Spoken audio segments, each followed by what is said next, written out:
Welcome to my YouTube channel learning with dignity. My name is Garima. आज हम करेंगे class 9th English NCERT supplementary reader का chapter 1 the lost child. A child goes to a fair with his parents. एक बच्चा अपने माता पिता के साथ एक मेले में जाता है। He is happy and excited and wants the sweets and toys displayed there.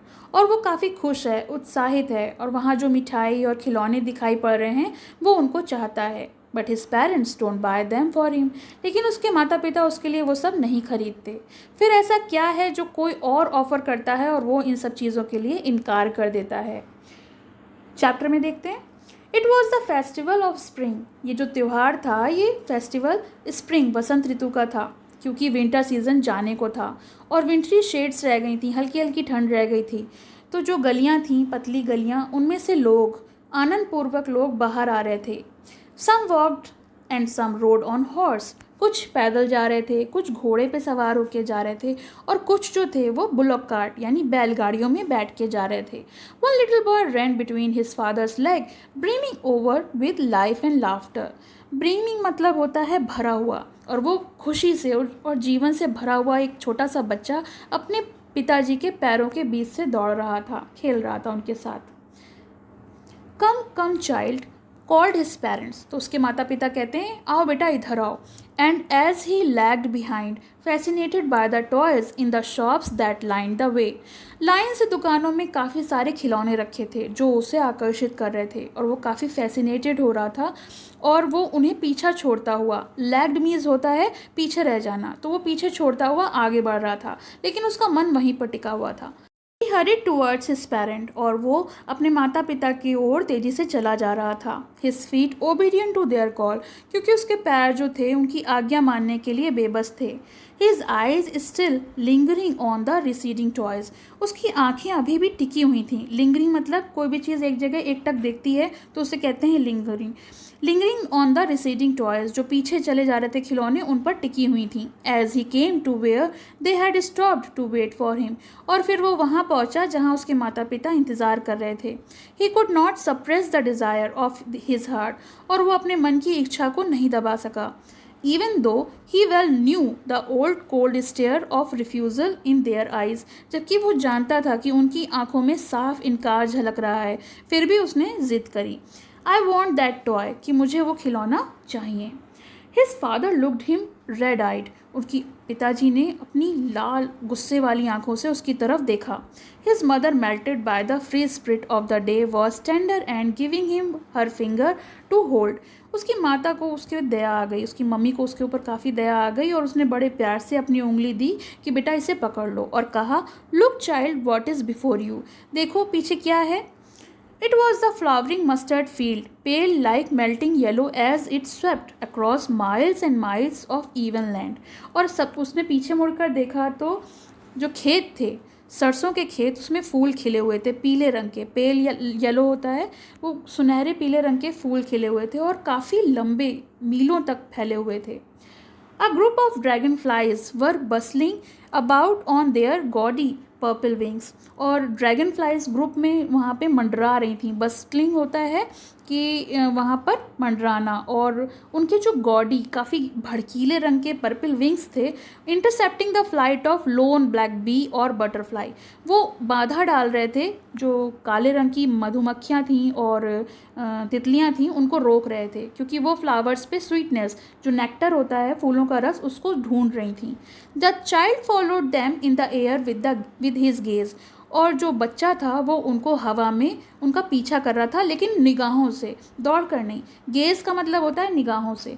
Till one of them would still it's wing and rest, उनमें से एक जो थी वो रुक गई, उसने अपने पंखों को रोका और वो आराम करने लगी। And he would try to catch it, और उस बच्चे ने उसे पकड़ने की कोशिश की। But it would go fluttering flapping up into the air, लेकिन उसने क्या किया, उसने फड़फड़ाना शुरू किया और वो हवा में उड़ गई। When he had almost caught it in his hand, लगभग उसने अपने हाथों में उस तितली को पकड़ ही लिया था। Then his mother gave a cautionary call, लेकिन उसने की माँ ने उसे बहुत सावधान किया। Come child come on to the footpath, और उसने सावधान करते हुए कहा कि बेटा इधर आओ फुटपाथ पर, उधर मत जाओ। ही रैन टुवर्ड्स हिज पेरेंट गेली and walked abreast of them for a while, being, however, soon left behind, attracted by the little insects and worms along the footpath that were teeming out from their hiding place to enjoy the sunshine. वो थोड़ी देर तो अपने माता पिता के संग दौड़ता हुआ आया और वॉकड अब्रीस्ट का मतलब होता है, अब्रेस्ट मीन्स होता है बराबर से, यानी थोड़ी देर तक तो साथ साथ चला, लेकिन उसके बाद जल्द ही वो पीछे रह गया।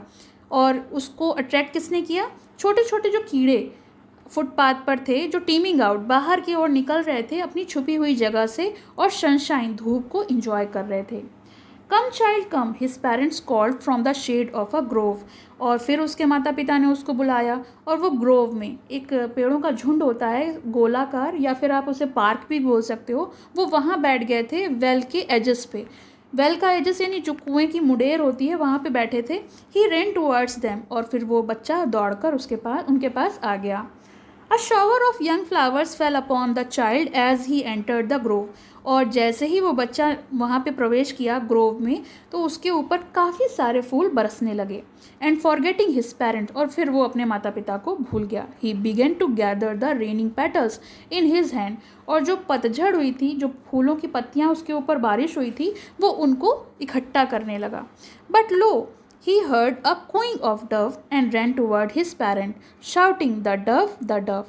और फिर उसने क्या किया, जैसे ही वो उन पत्तियों को उठा रहा था, तो उसने कबूतरों की कूइंग, उनकी जो आवाज़ होती है, उसको सुना, और वो अपने माता पिता की तरफ दौड़ा और चिल्लाने लगा, कबूतर कबूतर। The raining petals dropped from his forgotten hand, और वो भूल गया था, उसके भूले हुए हाथों ने उन पत्तियों को गिरा दिया जो उसने इकट्ठी करी थी, फूलों की पत्तियाँ।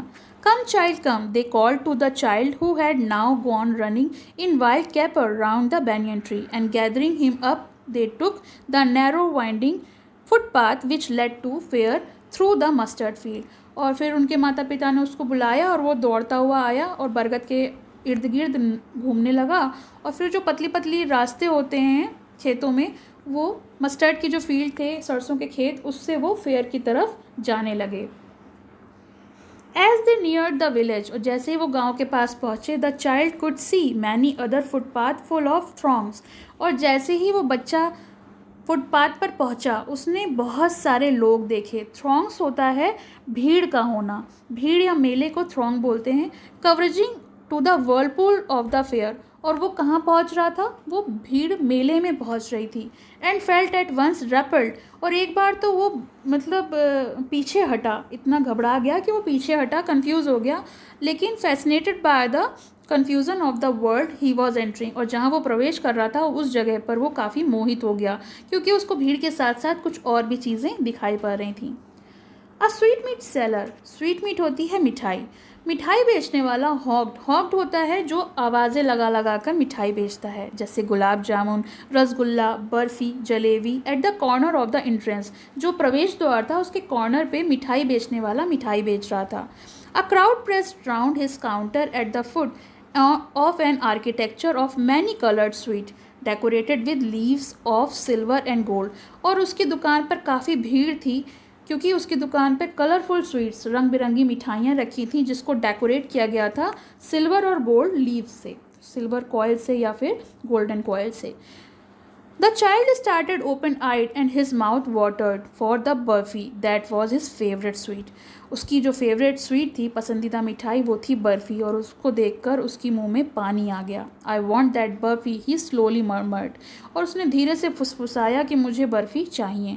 But he half knew as he begged that his play would not be needed because his parent would say he was greedy. लेकिन वो समझता था, आधा तो उसे पता था कि अगर वो इस चीज़ की रिक्वेस्ट करेगा तो उसके माता पिता उसे मना कर देंगे और ये कहेंगे कि वो लालची है। So without waiting for an answer he moved on, तो उसने उत्तर का इंतज़ार किए बिना वो वहाँ से चला गया। अ फ्लावर सेलर हॉक्ड, और फूल बेचने वाला जो हॉकर था वो बेच रहा था a garland of gulmohar, a garland of gulmohar, यानी जो गुलमोहर है उसकी मालाएं बेच रहा था। The child seemed irresistibly drawn, और जो बच्चा है वो अपने आप को नहीं रोक पाया और आगे की तरफ बढ़ा। He went towards the basket where the flowers lay heaped and half murmured.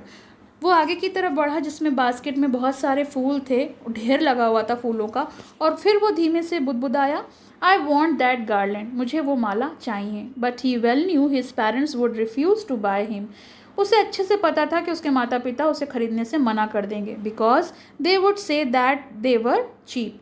वो कहेंगे कि ये बेकार है, इसका कोई मतलब नहीं है। So without waiting for an answer he moved on. उसने उत्तर का इंतज़ार नहीं किया और फिर वो आगे बढ़ गया। A man stood holding a pole with yellow, red, green and purple balloons flying from it. तो आगे बढ़ा तो उसने देखा एक आदमी एक पोल लिए खड़ा हुआ है जिसके पास रंग बिरंगे गुब्बारे हैं जो उड़ रहे हैं, पीले, लाल, हरे, बैगनी। The child was simply carried away by the rainbow glory. बच्चों को तो बलून्स वैसे ही बहुत पसंद होते हैं, तो वो उन्हें देख के काफ़ी खुश हो गया और फिर वो रेनबो जैसे कलर्स थे। He was filled with an overwhelming desire to possess them all. और उसके अंदर एक ऐसी अभिलाषा जागृत हुई, वो चाहता था कि सारे के सारे उसे मिल जाएं। But he well knew his parents would never buy him the balloons because they would say he was too old to play with such toys. उसे बहुत अच्छे से पता था कि उसके माता पिता इस बार भी मना कर देंगे और कभी भी इतने सारे बलून्स उसे, गुब्बारे उसे नहीं दिलाएंगे, क्योंकि वो कहेंगे कि तुम ये बलून्स खेलने के लिए बहुत बड़े हो गए हो। सो ही वॉकड ऑन फार्दर। फिर वो आगे की तरफ बढ़ गया, आगे बढ़ा। A snake charmer stood playing a flute to a snake which coiled itself in a basket. तो आगे बढ़ा तो एक सपेरा था जो बीन बजा रहा था और सांप जो कॉइल था बास्केट में उसको नचा रहा था, बीन बजा के मोहित हो रहा था वो, तो वो नाच रहा था, अपने नेक को बेंड कर रहा था। While the music stole into the invisible ear like the gentle rippling of invisible waterfall, और उसके कान तो होते नहीं है सांप के, तो वो उस आवाज़ को, धुन को सुन रहा था और वो नाच रहा था उसकी धुन पे। The child went towards the snake charmer, और बच्चा जो था वो सपेरे की तरफ आगे बढ़ा। But knowing his parents forbidden him to hear such coarse music as the snake charmer played, he proceeded farther. उसे पता था उसके माता पिता जो हैं वो उसको मना कर देंगे, तो उसको वो सुने बगैर ही आगे की तरफ बढ़ गया। There was round boat, a full swing, men, women and children carried away the whirlpool motion, shrieked and cried with dizzy laughter. आगे बढ़ा तो एक गोल चक्कर वाला झूला था और उसमें बहुत सारे आदमी, औरतें, बच्चे उसमें वर्लपूल मोशन में यानी गोल मोशन में झूला झूल रहे थे और खूब चिल्ला रहे थे, हंस रहे थे। The child watch them intently, और बच्चा उनको काफ़ी उत्सुकता से देख रहा था। Then he made a bold request, फिर उसने सहसा एक रिक्वेस्ट करी, काफ़ी हिम्मत करके एक रिक्वेस्ट करी अपने पेरेंट्स से। I want to go on the roundabout, please father mother. माता पिता प्लीज़ मुझे इस राउंड बोट में जाना है। तो ये तो हो गया लॉस्ट चाइल्ड का फर्स्ट पार्ट। इसका सेकंड पार्ट हम नेक्स्ट वीडियो में देखेंगे। आपको कैसा लगा कमेंट सेक्शन में मेंशन करिएगा और पसंद आए तो लाइक का बटन ज़रूर दबाइएगा। Thank you. पसंद आया हो तो लाइक करें, शेयर करें और चैनल को सब्सक्राइब करें।